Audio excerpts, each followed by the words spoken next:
So hello and welcome to our panel, Ray Harryhausen, Preserving the Legacy of a Titan. My name's Connor Heaney and I'm the Collections Manager for the Ray and Diana Harryhausen Foundation. And I'm joined today by one of our trustees, John Walsh. Hello, John. Hello, good to be here and great to be back at Comic Con at home. It's very exciting. It's great to be speaking to all of you around the world. Yeah, very exciting and a good time for us to make this particular presentation as we reflect on Ray's centenary year and start to look towards the future of Ray's collection as well. Ray Harryhausen established the foundation in 1986, showing a lot of foresight, and the primary purpose of the foundation is to maintain and, where necessary, restore his incredible archive. The archive of creatures, artworks, molds, tools, books, and so much more. And John, you met and worked with Ray in the 1980s, shortly after the foundation was established, I suppose. And you were able to meet with some of the creatures in person at that time as well. What did you feel Ray's approach was to the sort of maintenance of his collection? Well, when I first met Ray in the late 1980s, there's me looking much younger back in film school days. Creatures like the Kraken didn't need much in the way of restoration. This is less than 10 years after Clash of the Titans. It was about 10 years, 1989, I think I shot this. So it was less about, I think, preservation at that point, but more about a collective and keeping things together.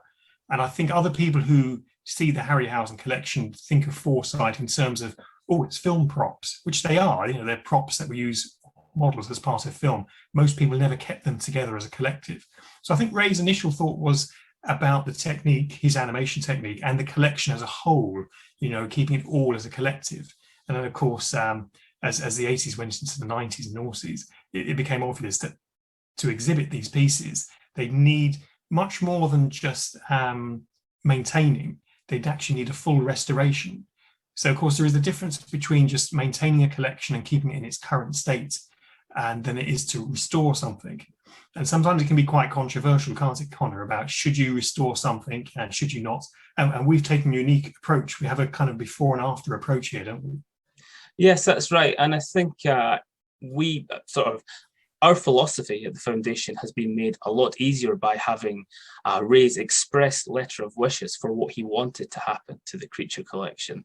So there's no ambiguity. We know that he wanted the creatures to look as good as they did on screen.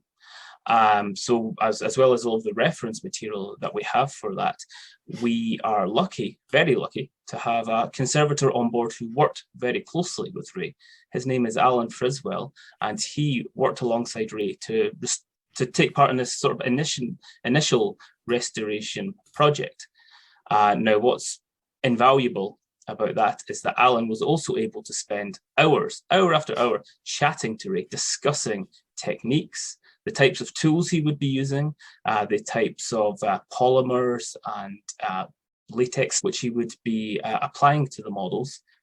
And I think it's important at this point to explain that Ray's models have, in some cases, deteriorated due to the very nature of latex. It's an organic material. It does slowly degrade over time. And as we'll see, some models deteriorate faster than others.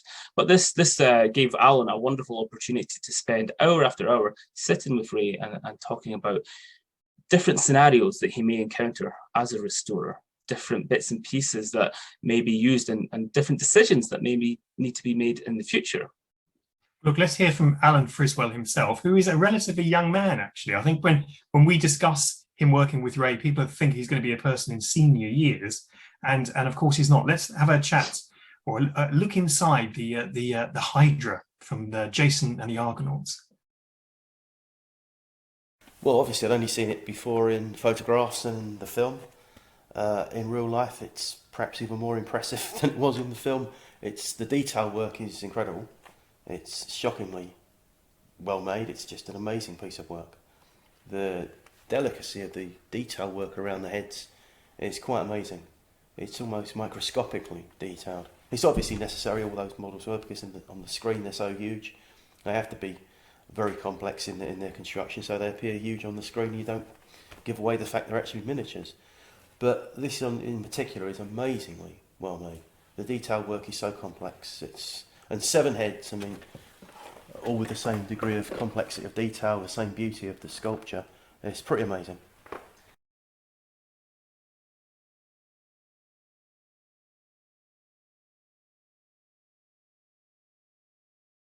Well, it would seem likely that the heads were made separately, like from the same original sculpture. One sculpture was made, a mould was made, and then 7 duplicates were made from that, and then attached to the body. It wouldn't make a great deal of sense to make this from one single mould, because it would be much more straightforward to attach the heads separately. But then the question comes up, are the heads all cast from the same mould, or are they sculpted individually? We won't know until we get into look at the thing more closely. If it's made individually, then it's even a more incredible piece of work than we thought. But that's the great fun of examining these models.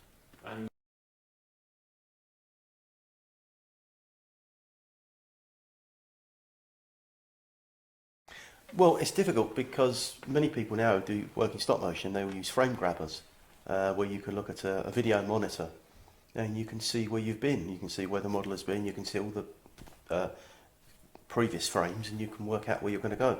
Ray didn't have anything like that. He used surface gauges, which was a calibration device which you could a pointer that you could attach to, say, a horn or a beak.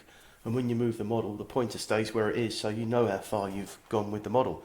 And that's as far as Ray was able to go with being able to calibrate all this and to calculate where he's going to be and where he's been, and knowing. It must have been a nightmare. It's a very special skill to be able to animate just one thing like that, but something of this sort, of this degree of complexity. It must have been a nightmare, but then of course Ray took it on himself to do it, didn't he? So he must have got some fun from it, I suppose.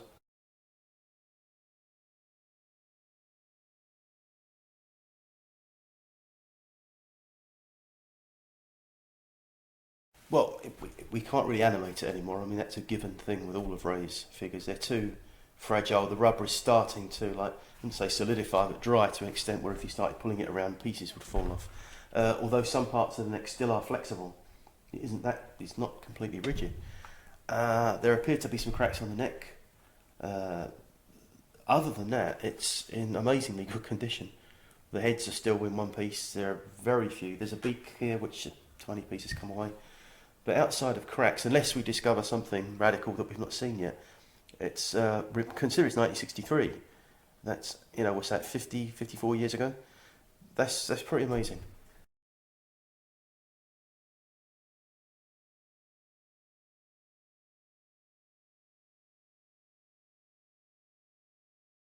Well, Ray always said it was it was just luck. The batch of latex that he was using, the batch of foam rubber, that whether one batch would be better than another, be superior.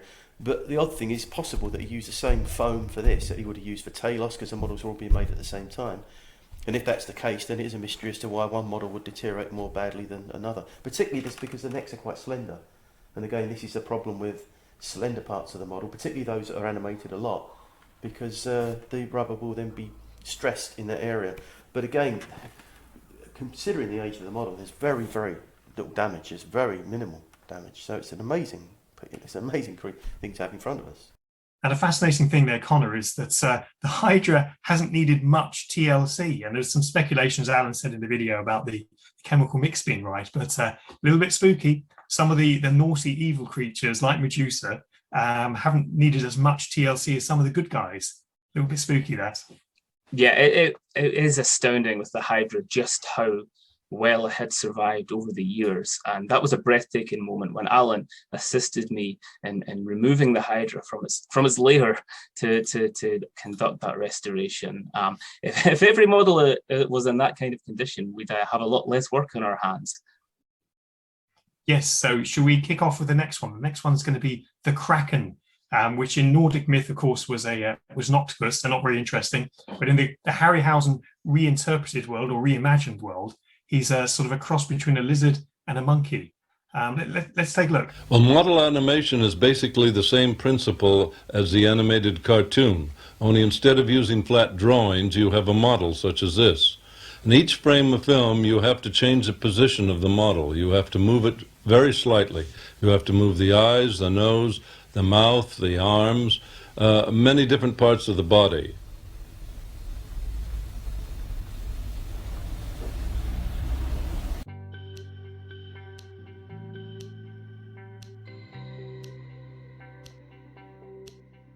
Well, the Ray and Diana Harryhausen Foundation looks after the creature collection from Ray Harryhausen's films, and we've been working here with the university not only to preserve Ray's legacy and the creatures themselves, but to get in-depth scans to find out what went on beneath the skin of some of these sort of monstrous creations. So there's lots of applications here. It's not just making a photocopy or a replica or even a 3D print. Scans not only show us the way that Ray Harryhausen worked and his sort of working practices and how he put the armatures together, but also it protects the creature collection.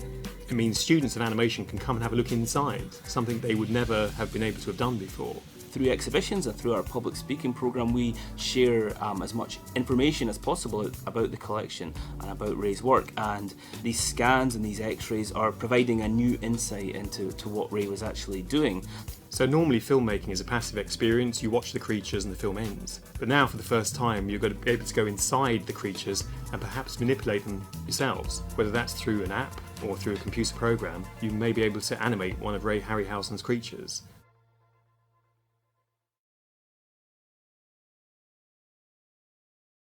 Well, the main issue really was just the surface area that had to be covered. Same kind of techniques as with the other models, but it's the biggest model really so far, I think, and quite a lot of work. The only other model that was similar in size would have been the Hydra, but the Hydra had much less work that needed, it was far better condition. So yeah, it was the size of the model really, as well as the complexity of much of the work that had to be done, that was the issue, I think. Well, yeah, I mean, originally the claws were actually quite light coloured, so I've tried to retain that colour. Also, I made them glossy to look like real claws, like animal claws. It all adds to the final finish of the model and makes it as effective as possible. Well, it's very satisfying when the paint goes on, when the actual final colouring, which in itself is a coating that protects the model against the atmosphere and against light to a certain extent. But it's always nice to see it all come together. And it is complicated because it has to be completely recoloured. And there are lots of subtleties, elements in the face. There are kind of different points on the body that have to be, some are reds, some are greens, all sorts of different tones that are brought in to give it a sense of organic reality, to try and really copy what was there originally, to try and bring it back to the status of the model as it was back in 1981. Well, this is really what the whole purpose of what we're trying to do, is that to make sure that Ray's legacy is protected as much as possible, and this is through his models and the work that he did. And so yes, obviously the fact the models are this old and older than this as well are able to be seen by new generations of people is great for all of us. It's a great thing to be able to do, and I hope Ray would have been happy with that. Fascinating again, Connor, because you have the 3D scans that you worked with the Manchester Metropolitan University to achieve, and there's clips there for my film as well that I made back in the day. So the Kraken, a real favourite with fans. Yeah, that's going to say there. The Kraken is a model you have a long history with, and one that we have done, I suppose, the largest variety of work upon. And I think it's important that we are assessing these models in as many different ways as possible. We're using the same kind of techniques that Ray would have used really with Alan. Alan is really the kind of ongoing practitioner of the type of techniques that Ray would be using to prepare his models had he still been here. But then we're using cutting edge technology, such as with our scanning project with the Reanimate team in Manchester. And that gives a very unique insight into the condition of the models and their interiors. I did ask Vanessa, Ray's daughter, what she thought her father would have made of all this technology that's being used to examine the models. And I think you know, John, from working with Ray, he was fascinated by sort of cutting edge technology and different ways of looking at things. Yeah, he was. I mean, the films were restored in HD in his lifetime, and so he was very interested in that technology. There was the colorization of some of his black and white films created, and he was very interested in 3D as well and retrofitting 3D. So he was very much a technical innovator. And although the technique itself is from the past, Ray advanced stop motion photography, miniature rear projection, and all of the other techniques to combine live action with animation. So he was always looking for the next tool. So I think had he worked through the 80s and into the 90s, he would have embraced motion control, which is a a way of a computer memorizing the movements of the camera, so that there would have been some camera movement in some of the animations he would have created. But I should make a point that we talk here a lot about the creature restorations, and I touched on it briefly there.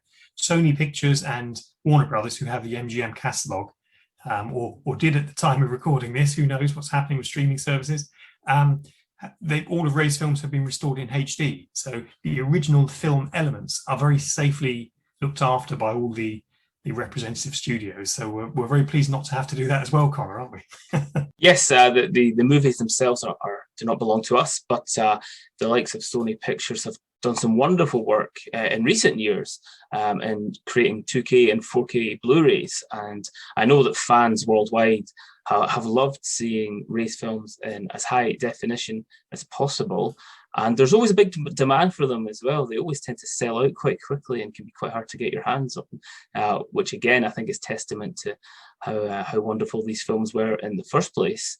And touching there on something you said earlier about the photography, a lot of the images you'll see today were taken by Andy Johnson, who's a photographer who's now captured most, if not all, of the creature collection. One of the wonderful things about his photographs is that he took them whilst Ray was still alive. And again, Ray would sit with them and watch him capturing the collection. And I know that Ray was fascinated by the software that Andy used to change the lighting, the likes of Photoshop to alter images after they'd been taken. And Andy told me that Ray had commented, I wish we'd had that back in the 1950s when I was making the Seventh Voyage of Sinbad and all of these other films, because things were a lot trickier in Ray's day. Yes, they were. I mean, at laboratories, there was very little latitude in changing colour and brightness and so on. And you had to shoot day for night at the time on the day, rather than create that sort of illusion at the nighttime illusion in the laboratory in post-production. Now, you mentioned Golden Voyage of Sinbad there by accident, but it's up next. After the decay of the Kraken, we're now into the decay of Carly. Let's take a look at what Alan had to contend with. Yes, it's more fragile than probably anything we've actually dealt with before. The latex has actually deteriorated from inside. We've had this with some of the models, but this is probably the most extreme example. It's very fragile, and if you put any pressure on any part of the model, it'll actually turn into powder. So this is undoubtedly the most delicate thing we've come across yet. It may be that the latex wasn't quite up to the standard of the other models. That sometimes happened with Ray's figures, but also the model went through so much in the film. She comes to life, comes down the stairs, her arms are always moving, she does a dance, and then of course she grows 6 swords from her hands, and there's a huge fight with Sinbad and 2 of his men. So she probably did more on screen than any other creature in that film, really, and went through an awful lot of manipulation, and of course that does fatigue the foam latex, and it can cause the model to deteriorate perhaps a bit more rapidly than some of the others. It's practically every part of the model. I can't really, looking at it, see any part of the model that doesn't need some kind of attention. The arms, again, a couple of the arms have practically crumbled away to nothing. The face needs stuff happening to it, it needs repair on the nose. The body's covered in cracks, pieces missing from all over. The toes are missing, all of the fingers have to be replaced, so that's 30 fingers and thumbs that have to be rebuilt. And the whole model, there are cracks and bits and pieces missing all over the figure. It's probably the most damaged of all of Ray's models so far, I think. Similar to the other stuff that I've been using, but this is a liquid form. It's like it has the consistency of water, but this has the property of actually dissolving. It absorbs into the structure of the model itself. So it actually it binds the molecules together from inside. So whereas it was very crumbly now and extremely delicate in terms of touching it, when the treatment's been applied, it'll be very solid and it'll be much more manoeuvrable. You can actually pick it up without too much trouble. And of course the restoration work that comes after that, the rebuilding of the parts that are missing, will be much more straightforward. Yeah, well, the first stage is to coat it with this material that will soak into the actual substance, and that will stabilise the whole thing. Then it will be restored as the other models have been, with actual resculpturing of different bits and pieces. Then it'll be coated again with a polymer coating that will protect it, but also gives it its original colour back as well. I saw a clip of it on TV. I saw it in a re-release, and I saw a clip as an interview with Ray, and I couldn't believe what I was seeing. I thought it was incredible, and it has a magical feel to it. It looks so authentic as a kind of an Indian statue. It looks very, very, very believable. It's very accurate looking, and there was a magical quality to it. The synchronisation of the arms, the way it would move, it was just an incredible piece of animation, and I think that was one of the reasons why the film was so successful, because of that particular sequence in the movie. And as a kid, I remember, again, like so many of Ray's models, trying to build this modern plasticine. And I always remember particularly trying to get the bracelets right on the arms, to try and get those as accurate as I could, and getting the necklaces correct with the details and everything. So obviously sitting here with the real model is an incredible experience for me. Now that really blows apart the myth that the bad creatures have lasted longer, because Kali is, of course, much younger than the Hydra. And Kali, she was in real need of rescuing, Connor, wasn't she? Yes, Kali was one of the creatures where, honestly, when I saw Kali, I felt this is a model which will never be displayed again, because it was so fragile even to touch, let alone remove from its container and display for long periods of time. And I was astounded by the job that Alan did on Kali. As he mentioned in the video there, it had the consistency of an oxo cube, and that's no exaggeration. I mean, this again goes back to the Foundation's kind of philosophy with regards to restoration. Had we not intervened with Kali, exhibitions or no exhibitions, had we just decided to leave Kali as she was, eventually one day we would have been presented with a box full of dust and an armature. You know, the model would eventually have crumbled completely, and that would have been a tragedy, really, because Kali is one of the most popular creatures in cinema history and deserves to be preserved for future generations to enjoy.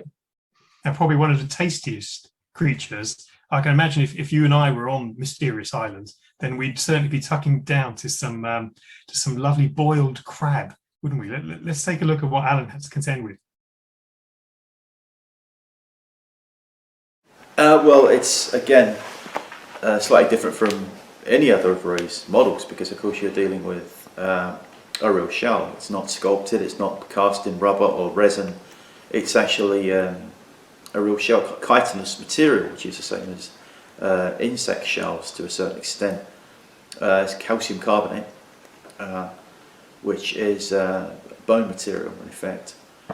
And so from a sculpture point of view, it's a tricky thing to replicate, because of course hopefully the work is reasonably invisible, or at least not that apparent.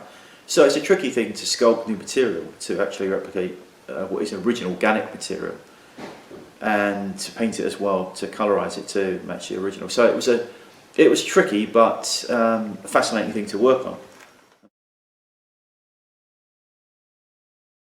Yes, very much. It was known that Ray drilled holes through the sides of each of the legs to stabilise them with the wire that went through the base of the animation table. And those holes are very visible, you actually see those. And so I've cleaned those out so that they can actually be seen by anyone who wants to look closely enough.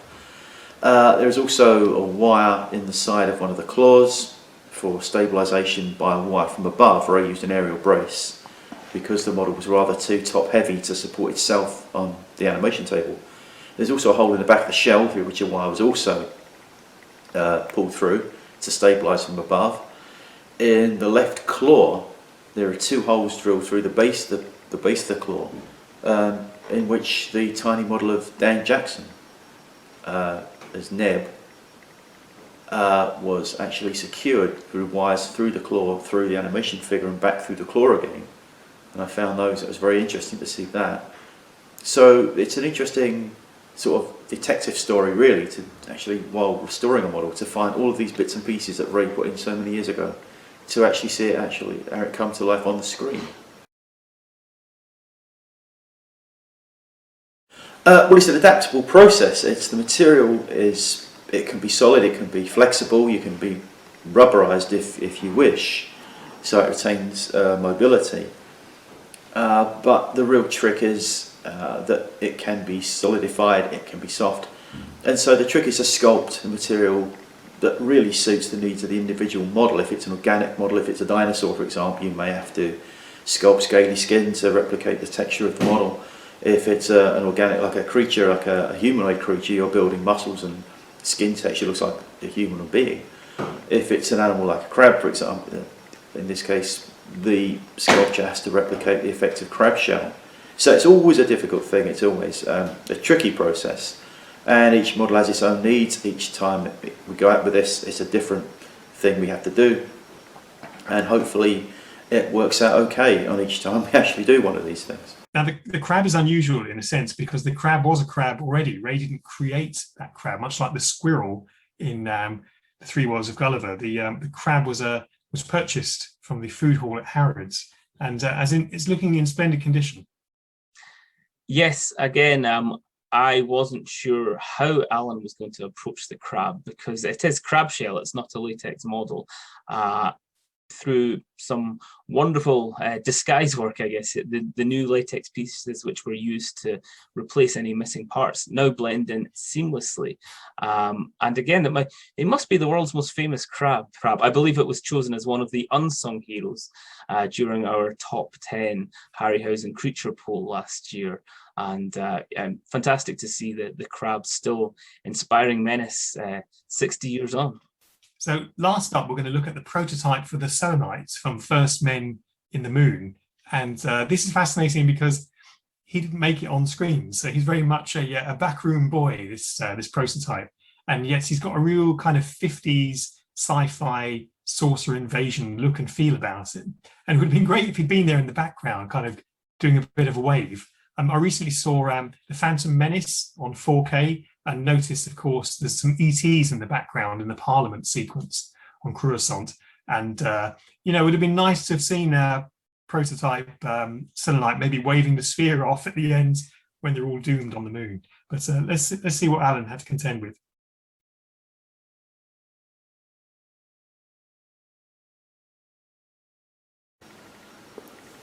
So, Alan, you've just finished restoring a model. Can you tell us what particular piece you've been working on this week?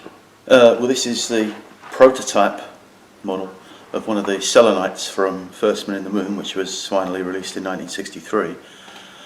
Ray designed and built this figure.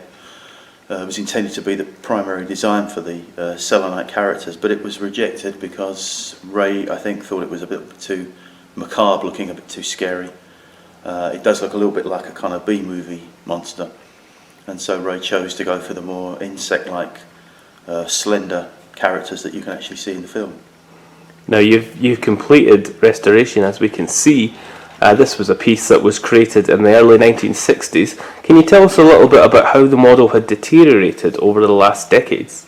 Well, like so many of Ray's figures, the model is a foam latex material. It has a ball and socket joint armature inside. It's actually functional as an animation model. And over time, sadly, the foam rubber part of the figure rots away. The atmosphere gets to it and heat gets to it. And various sections around the joints had crumbled and fallen away. The feet had basically, they were basically gone. The feet had to be replaced. Areas of around the knees, again around the joint areas, had actually dried out and crumbled, and they had to be restored. So what techniques did you use to restore this piece, and what kind of materials did you use to replace any missing parts? Well, it's a polymer acrylic mixture. It's very compatible with the original materials with which the model was made. It blends in very well with foam latex and latex rubber and all sorts of different materials that have polymer content as a chemical constituent that is very friendly to this material, and it's sculpted directly onto the figure to replace those parts that have rotted away or disappeared entirely, and it's basically applied directly to and sculpted, and then it actually blends with it joins in effect with the original material, and it becomes part of the original model. Wonderful. Now, we've exhibited the prototype, Connor, haven't we? Yes, that's right, and that we included this today because the prototype Selenite is quite an unusual creature in a way because, I mean, you wrote an entire book on the subject about Ray Harryhausen's lost movies, but Ray would often design creatures and they would change, later, as the film sort of began to be made, or he would sketch creatures or um, even build clay sculptures of potential creatures. But to build an armature and to build a fully animatable model for a design which wasn't eventually used, I think is quite interesting. I don't know if that happened again. And there we have it. So it's important to display the prototype Selenite to show some of the different ideas that Ray had over the years. A lot of work went into the stop motion creatures for First Men in the Moon, and it's great to see all of those different creatures looking good and restored for the new millennium. As you rightly say, Connor, you can see more about that in my book, Harryhausen, The Lost Movies. And we spoke at Comic-Con about that a couple of years ago when the book first came out. You find lots more in there about sequences and scenes that didn't make it to Ray's films. And it's fascinating because there is a wealth of material in there in terms of what could have been, what should have been, and what may be in the future. Who knows? So the unmade Harryhausen films could be coming your way to a streaming service near you soon. So that would be very exciting. So what have we got next, Connor? You're going to update people on what else is happening. Well, that's it. That's a good segue, John, because that sort of touches upon some of the other work that we're doing in the archive. Of course, the creature restorations are some of the most important work that we've carried out over the last few years, but there's been a lot of research into publications, and the Foundation has had 3 different books out in the last 4 years. There's been Harryhausen, the movie posters. There's been your Harryhausen, The Lost Movies. And then, of course, Vanessa Harryhausen's book, Ray Harryhausen, Titan of Cinema, each of which has delved into Ray's archive from a different angle, allowing us to explore different corners of Ray's life and of his incredible creative work over the years. Absolutely. And of course, Vanessa's book recently won the Rondo Hassan Award for Book of the Year, quite rightly so. So well done, Vanessa. I was a nominee last year. I was a nominee this year with Flash Gordon as well. So always the bridesmaids. People say to me, always the bridesmaid. I'm like, what are you talking about? What are you talking about? But yes, unfortunately, yes, always the bridesmaid. Just keep writing books, John. Yeah. Well, I don't know if I'm allowed to do this, but I can flash that book, which is the Flash Gordon book, and my new one, which is Escape from New York, which is available to pre-order. But we're not here to talk about those books. We're here to talk about Harryhausen. But the vastness of the archive means that we can do things like the podcast with audio clips from Ray, the audio commentaries we've got that I recorded, and of course we get fan contributions, don't we, Connor? You get things sent to you all the time because it's a hub. People know where to come. They come to the foundation because they think, I have something of interest, I have a story to share. Or in recent cases, people have come with props from films and said, look, I had a relative who worked on a Sinbad or a Jason and so on. And I think that's wonderful, and with the exhibition in Scotland and Vanessa's award-winning book that accompanies it, it's great because it raises the profile. And sometimes people contact us who are not directly connected with the world of Ray Harryhausen, but are connected to the world of special effects or with stop motion animation. So we're great fans of and great friends of Cosgrove Hall, their archive, and they did all the wonderful animations through Thames Television for Wind in the Willows and so on, lots of great children's programs. So I think there's a real appetite now to revisit the past. Yeah, I think Ray was very fond of the metaphor of the snowball. It's kind of rolling down through the years and getting bigger and bigger. And it feels like we have a kind of similar cycle in place where the more we delve into the archive, the more discoveries we make, the more people that we come into contact with. We're building up this huge overview of Ray's career, his decades-long career and all of the different work and his prolific nature. And it does lead us to have like one of the most comprehensive animation archives in the world, all of which is being fed into our AdLib database, which is a sort of professional collections management system as used by the likes of the Academy and the BFI. And what we're able to do now with a bit of hindsight and consolidation is make those links between things like Ray's lost movies, or maybe some of the more personal stories that Vanessa told in her book, some of the finds in the archive, some of those things that are hidden away, sketches and ideas by Ray that which kind of tell a wider story about his incredible creative work. Absolutely, and we want to hear from the fans. We get lots of great feedback from our podcast series. We're very excited that we've now become a vodcast as well, haven't we, Connor? So you can see us rabbiting on as well as listen to us rabbiting on. And this year, of course, it's the 40th anniversary of Clash of the Titans. And for many people, it's not only their favourite Ray Harryhausen film, but it's their favourite film. And we're going to be doing something very special for that. So listen out for that. So that's coming up quite soon because we're in the anniversary year. So in what would be Ray's 101st birthday, we have a very special announcement to make. And it's this: we are creating a Ray Harryhausen Film Award. And it's going to be announced now. So if you go onto our website, you'll be able to see all of the details for the award. It'll be given to approximately half a dozen animation categories: Best Feature Animation, Best Student, Best Television, Best Children's. There'll be a Hall of Fame award there as well. And we are looking for innovation, we are looking for stop motion, and we are looking for applications, aren't we, Connor? Because we're running the award ourselves at the foundation. That's right. The inaugural awards will take place and be announced on June 29th, 2022. So you have the best part of a year to prepare your entries. And it's important, I think, for us to keep as that metaphor again, is keep the snowball rolling. Ray would have been delighted to know that animators continue to be inspired by his work. And the 6 different categories cover a wealth of different fields. So if you're an animator and you're interested in entering the Ray Harryhausen Awards, check out our website and social media. It should be very interesting. I can't wait to see the applications and the entries coming in. I'm sure there'll be a wealth and a variety of different talents on display.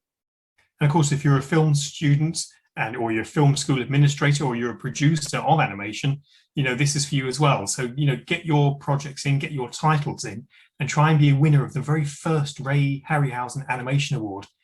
It won't be the last. The awards will be here long after everyone else has gone home. So, get in now. Now, this year would have been Ray Harryhausen's 100th birthday. As we mentioned, one of the celebrations for that was the publication of Vanessa's book, Ray Harryhausen, Titan of Cinema. There's also a major exhibition of the same name taking place in Edinburgh as we speak. Now, originally the exhibition was due to run for 3 months. It's now running until February of 2022. And it's the largest and widest ranging exhibition of Ray's work ever seen. And we've got some photography of that exhibition on screen now. We certainly hope that the exhibition will be able to tour in future years. Obviously, we're still coming out of this dreadful pandemic, and planning for international travel can be a little difficult, but we know that Ray has fans worldwide who would love to see these models in person. And I know that's something that was important to Ray as well. He wanted fans to see the creature collection up close. He didn't just want them to be locked away forever and under lock and key. He wanted people to see them, to take inspiration for them, and I suppose to revisit the movies that had meant so much to him and to all of his fans and friends. No, absolutely. It needs to be a sort of a living, breathing exhibit in much the same way the films are. The films are freely available now on different streaming services, as well as you can buy them on HD. So, as much as those films and books are available, the collection is accessible now more than ever. And, ultimately, we'd like to have our own permanent space for the collection. And in some point in the future, Connor, when we're very old men, we'll be saying, oh, I remember back in the day in 2021. Can you imagine back in those days before holographic Zoom? And we talked about having a permanent exhibit. Now we have it. So I can only guess how old I'll be. It'll be over 100 anyway. But that's the plan, isn't it, Connor, for the future? Yes, and I think that's definitely part of our medium to long-term plans is one day a dedicated Ray Harryhausen museum where you'll be able to see the creatures, which is important, but also see these other aspects of his life and all of these incredible things that he kept, which were important to Ray, which are important to his family, which give you an insight into what drove Ray and what kind of man he was. Of course, a very generous and a very humble man. And I certainly hope, and I'm sure that he would have been delighted by the amount of attention that his work is still receiving in the year 2021. He would. And, I discussed Ray with the Facebook account and Twitter, and we first set those up. I showed them how they worked. And, if you want to follow us, we're on all the usual places. We're on Instagram now as well. Facebook, Twitter, there's our podcast, there's our YouTube channel. There's very little that we're not doing in the social media kind of world. And I guess probably the best thing, Connor, is if we leave it to Ray Harryhausen now to sign us off. And thanks to everyone for watching us here, Comic-Con at Home in 2021. The simple process of walking into a cinema one day changed my life completely. I grew fascinated with the fact that you could put on the screen inanimate objects such as stop-motion dinosaurs and give the illusion that they are alive. And that has always fascinated me, the art of movement, the art of bringing things to life.